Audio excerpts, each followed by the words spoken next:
ನಾವು ಸುದ್ದಿ ಮಾಡಿರ್ತಕ್ಕಂಥದ್ದು ಕೊಳಚೆ ತ್ಯಾಜ್ಯ ಹೇಗೆ ಕರ್ನಾಟಕಕ್ಕೆ ಸುರಿತಾ ಇದೆ ಕೇರಳ ತಂದು ಅಂತ ಈ ವಿಚಾರದಲ್ಲಿ ಕರ್ನಾಟಕ ಸರ್ಕಾರ ಅರಣ್ಯ ಇಲಾಖೆಯಿಂದ ತನಿಖೆ ಮಾಡೋದಕ್ಕೆ ಆದೇಶ ಕೊಟ್ಟಿದೆ. ಇದು ರಿಪಬ್ಲಿಕ್ ಕನ್ನಡದ ಬಿಗ್ ಇಂಪ್ಯಾಕ್ಟ್. ರಿಪಬ್ಲಿಕ್ ಕನ್ನಡ ವರದಿಗೆ ಸರ್ಕಾರ ಎಚ್ಚೆತ್ತುಕೊಂಡಿದೆ. ಸಚಿವ ಈಶ್ವರ್ ಖಂಡ್ರೆ ರಿಪಬ್ಲಿಕ್ ಕನ್ನಡಕ್ಕೆ ಹೇಳಿಕೆ ಕೊಟ್ಟಿದ್ದಾರೆ.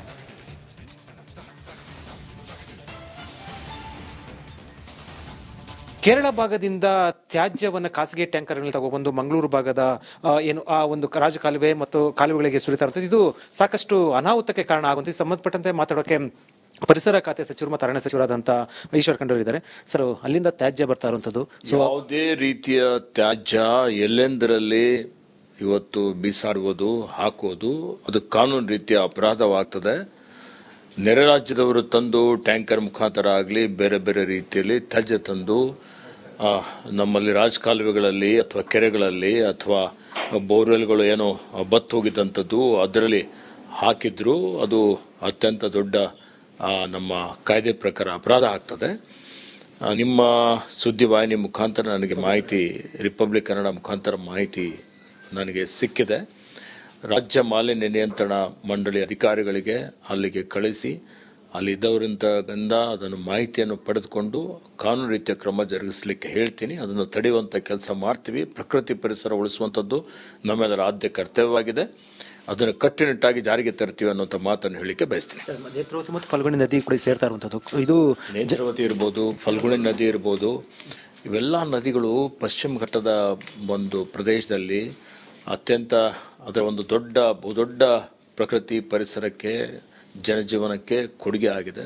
ಈ ನದಿಗಳ ಒಂದು ಸ್ವಚ್ಛತೆ ಅಂದರೆ ಶುದ್ಧತೆ ಕಾಪಾಡುವಂಥದ್ದು ನಮ್ಮೆಲ್ಲರ ಕರ್ತವ್ಯವಾಗಿದೆ.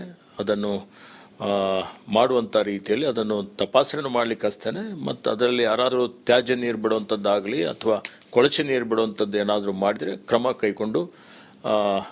ಕೈಗೊಳ್ಳಲಿಕ್ಕೆ ಸೂಚನೆಯನ್ನು ಕೊಡ್ತಾನೆ. ಮಾಹಿತಿ ಸರ್, ಕೇರಳದಲ್ಲಿ ಸಾಕಷ್ಟು ಸ್ಟ್ರಿಕ್ಟ್ ಮಾಡಿದ್ದಾರೆ.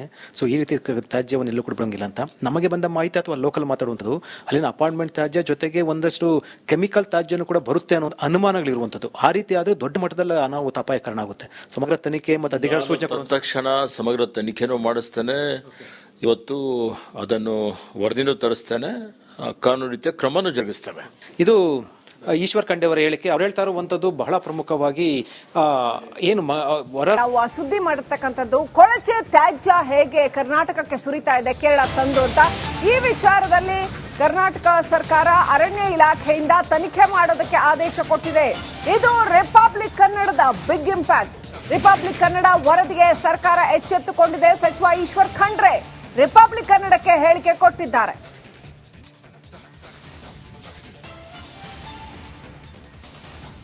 ಕೇರಳ ಭಾಗದಿಂದ ತ್ಯಾಜ್ಯವನ್ನು ಖಾಸಗಿ ಟ್ಯಾಂಕರ್ಗಳಲ್ಲಿ ತಗೊಬಂದು ಮಂಗಳೂರು ಭಾಗದ ಏನು ಆ ಒಂದು ರಾಜಕಾಲುವೆ ಮತ್ತು ಕಾಲುವೆಗಳಿಗೆ ಸುರಿತಾ ಇರುತ್ತದೆ. ಇದು ಸಾಕಷ್ಟು ಅನಾಹುತಕ್ಕೆ ಕಾರಣ ಆಗುವಂತೆ ಸಂಬಂಧಪಟ್ಟಂತೆ ಮಾತಾಡೋಕೆ ಪರಿಸರ ಖಾತೆ ಸಚಿವರು ಮತ್ತು ಅರಣ್ಯ ಸಚಿವರಾದಂಥ ಈಶ್ವರ್ ಖಂಡ್ರೆ ಇದ್ದಾರೆ. ಸರ್, ಅಲ್ಲಿಂದ ತ್ಯಾಜ್ಯ ಬರ್ತಾ ಇರುವಂಥದ್ದು ಯಾವುದೇ ರೀತಿಯ ತ್ಯಾಜ್ಯ ಎಲ್ಲೆಂದರಲ್ಲಿ ಇವತ್ತು ಬೀಸಾಡುವುದು ಹಾಕುವುದು ಅದು ಕಾನೂನು ರೀತಿಯ ಅಪರಾಧವಾಗ್ತದೆ. ನೆರೆ ರಾಜ್ಯದವರು ತಂದು ಟ್ಯಾಂಕರ್ ಮುಖಾಂತರ ಆಗಲಿ ಬೇರೆ ಬೇರೆ ರೀತಿಯಲ್ಲಿ ತ್ಯಾಜ್ಯ ತಂದು ನಮ್ಮಲ್ಲಿ ರಾಜಕಾಲುವೆಗಳಲ್ಲಿ ಅಥವಾ ಕೆರೆಗಳಲ್ಲಿ ಅಥವಾ ಬೋರ್ವೆಲ್ಗಳು ಏನೋ ಬತ್ತು ಹೋಗಿದ್ದಂಥದ್ದು ಅದರಲ್ಲಿ ಹಾಕಿದ್ರು ಅದು ಅತ್ಯಂತ ದೊಡ್ಡ ನಮ್ಮ ಕಾಯ್ದೆ ಪ್ರಕಾರ ಅಪರಾಧ ಆಗ್ತದೆ. ನಿಮ್ಮ ಸುದ್ದಿವಾಹಿನಿ ಮುಖಾಂತರ ನನಗೆ ಮಾಹಿತಿ, ರಿಪಬ್ಲಿಕ್ ಕನ್ನಡ ಮುಖಾಂತರ ಮಾಹಿತಿ ನನಗೆ ಸಿಕ್ಕಿದೆ. ರಾಜ್ಯ ಮಾಲಿನ್ಯ ನಿಯಂತ್ರಣ ಮಂಡಳಿ ಅಧಿಕಾರಿಗಳಿಗೆ ಅಲ್ಲಿಗೆ ಕಳಿಸಿ ಅಲ್ಲಿದ್ದವರಿಂದ ಅದನ್ನು ಮಾಹಿತಿಯನ್ನು ಪಡೆದುಕೊಂಡು ಕಾನೂನು ರೀತಿಯ ಕ್ರಮ ಜರುಗಿಸಲಿಕ್ಕೆ ಹೇಳ್ತೀನಿ. ಅದನ್ನು ತಡೆಯುವಂಥ ಕೆಲಸ ಮಾಡ್ತೀವಿ. ಪ್ರಕೃತಿ ಪರಿಸರ ಉಳಿಸುವಂಥದ್ದು ನಮ್ಮೆಲ್ಲರ ಆದ್ಯ ಕರ್ತವ್ಯವಾಗಿದೆ. ಅದನ್ನು ಕಟ್ಟುನಿಟ್ಟಾಗಿ ಜಾರಿಗೆ ತರ್ತೀವಿ ಅನ್ನುವಂಥ ಮಾತನ್ನು ಹೇಳಲಿಕ್ಕೆ ಬಯಸ್ತೀನಿ. ನೇತ್ರಾವತಿ ಮತ್ತು ಫಲ್ಗುಣಿ ನದಿ ಕೂಡ ಸೇರ್ತಾ ಇರುವಂಥದ್ದು. ಇದು ನೇತ್ರಾವತಿ ಇರ್ಬೋದು, ಫಲ್ಗುಣಿ ನದಿ ಇರ್ಬೋದು, ಇವೆಲ್ಲ ನದಿಗಳು ಪಶ್ಚಿಮ ಘಟ್ಟದ ಒಂದು ಪ್ರದೇಶದಲ್ಲಿ ಅತ್ಯಂತ ಅದರ ಒಂದು ಬಹುದೊಡ್ಡ ಪ್ರಕೃತಿ ಪರಿಸರಕ್ಕೆ ಜನಜೀವನಕ್ಕೆ ಕೊಡುಗೆ ಆಗಿದೆ. ಈ ನದಿಗಳ ಒಂದು ಸ್ವಚ್ಛತೆ ಅಂದರೆ ಶುದ್ಧತೆ ಕಾಪಾಡುವಂಥದ್ದು ನಮ್ಮೆಲ್ಲರ ಕರ್ತವ್ಯವಾಗಿದೆ. ಅದನ್ನು ಮಾಡುವಂಥ ರೀತಿಯಲ್ಲಿ ಅದನ್ನು ತಪಾಸಣೆ ಮಾಡಲಿಕ್ಕೆ ಅಷ್ಟೇ. ಮತ್ತು ಅದರಲ್ಲಿ ಯಾರಾದರೂ ತ್ಯಾಜ್ಯ ನೀರು ಬಿಡುವಂಥದ್ದಾಗಲಿ ಅಥವಾ ಕೊಳಚೆ ನೀರು ಬಿಡುವಂಥದ್ದು ಏನಾದರೂ ಮಾಡಿದರೆ ಕ್ರಮ ಕೈಗೊಳ್ಳಲಿಕ್ಕೆ ಸೂಚನೆಯನ್ನು ಕೊಡ್ತೇನೆ. ಮಾಹಿತಿ ಸರ್, ಕೇರಳದಲ್ಲಿ ಸಾಕಷ್ಟು ಸ್ಟ್ರಿಕ್ಟ್ ಮಾಡಿದ್ದಾರೆ. ಸೊ ಈ ರೀತಿ ತ್ಯಾಜ್ಯವನ್ನು ಎಲ್ಲೂ ಕೂಡ ಬಿಡಂಗಿಲ್ಲ ಅಂತ ನಮಗೆ ಬಂದ ಮಾಹಿತಿ ಅಥವಾ ಲೋಕಲ್ ಮಾತಾಡುವಂಥದ್ದು ಅಲ್ಲಿನ ಅಪಾರ್ಟ್ಮೆಂಟ್ ತ್ಯಾಜ್ಯ ಜೊತೆಗೆ ಒಂದಷ್ಟು ಕೆಮಿಕಲ್ ತ್ಯಾಜ್ಯನೂ ಕೂಡ ಬರುತ್ತೆ ಅನ್ನೋ ಅನುಮಾನಗಳಿರುವಂಥದ್ದು. ಆ ರೀತಿ ಆದರೆ ದೊಡ್ಡ ಮಟ್ಟದಲ್ಲಿ ಅನಾಹುತ ಅಪಾಯಕಾರಣ ಆಗುತ್ತೆ. ಸಮಗ್ರ ತನಿಖೆ ಮತ್ತು ಅಧಿಕಾರ ಸೂಚನೆ ತಕ್ಷಣ ಸಮಗ್ರ ತನಿಖೆನೂ ಮಾಡಿಸ್ತೇನೆ. ಇವತ್ತು ಅದನ್ನು ವರದಿನೂ ತರಿಸ್ತೇನೆ, ಕಾನೂನು ರೀತಿಯ ಕ್ರಮನೂ ಜರುಗಿಸ್ತೇವೆ. ಇದು ಈಶ್ವರ್ ಖಂಡೆ ಅವರ ಹೇಳಿಕೆ. ಅವ್ರು ಹೇಳ್ತಾ ಇರುವಂತದ್ದು ಬಹಳ ಪ್ರಮುಖವಾಗಿ ನಾವು ಸುದ್ದಿ ಮಾಡಿರ್ತಕ್ಕಂಥದ್ದು ಕೊಳಚೆ ತ್ಯಾಜ್ಯ ಹೇಗೆ ಕರ್ನಾಟಕಕ್ಕೆ ಸುರಿತಾ ಇದೆ ಕೇರಳ ತಂದು ಅಂತ. ಈ ವಿಚಾರದಲ್ಲಿ ಕರ್ನಾಟಕ ಸರ್ಕಾರ ಅರಣ್ಯ ಇಲಾಖೆಯಿಂದ ತನಿಖೆ ಮಾಡೋದಕ್ಕೆ ಆದೇಶ ಕೊಟ್ಟಿದೆ. ಇದು ರಿಪಬ್ಲಿಕ್ ಕನ್ನಡದ ಬಿಗ್ ಇಂಪ್ಯಾಕ್ಟ್. ರಿಪಬ್ಲಿಕ್ ಕನ್ನಡ ವರದಿಗೆ ಸರ್ಕಾರ ಎಚ್ಚೆತ್ತುಕೊಂಡಿದೆ. ಸಚಿವ ಈಶ್ವರ್ ಖಂಡ್ರೆ ರಿಪಬ್ಲಿಕ್ ಕನ್ನಡಕ್ಕೆ ಹೇಳಿಕೆ ಕೊಟ್ಟಿದ್ದಾರೆ.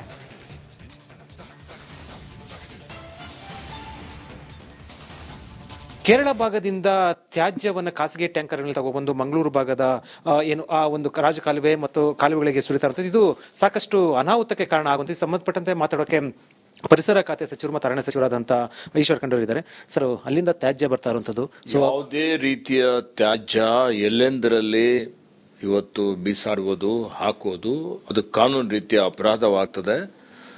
ನೆರೆ ರಾಜ್ಯದವರು ತಂದು ಟ್ಯಾಂಕರ್ ಮುಖಾಂತರ ಆಗಲಿ ಬೇರೆ ಬೇರೆ ರೀತಿಯಲ್ಲಿ ತ್ಯಾಜ್ಯ ತಂದು ನಮ್ಮಲ್ಲಿ ರಾಜಕಾಲುವೆಗಳಲ್ಲಿ ಅಥವಾ ಕೆರೆಗಳಲ್ಲಿ ಅಥವಾ ಬೋರ್ವೆಲ್ಗಳು ಏನೋ ಬತ್ತು ಹೋಗಿದ್ದಂಥದ್ದು ಅದರಲ್ಲಿ ಹಾಕಿದ್ರು ಅದು ಅತ್ಯಂತ ದೊಡ್ಡ ನಮ್ಮ ಕಾಯ್ದೆ ಪ್ರಕಾರ ಅಪರಾಧ ಆಗ್ತದೆ.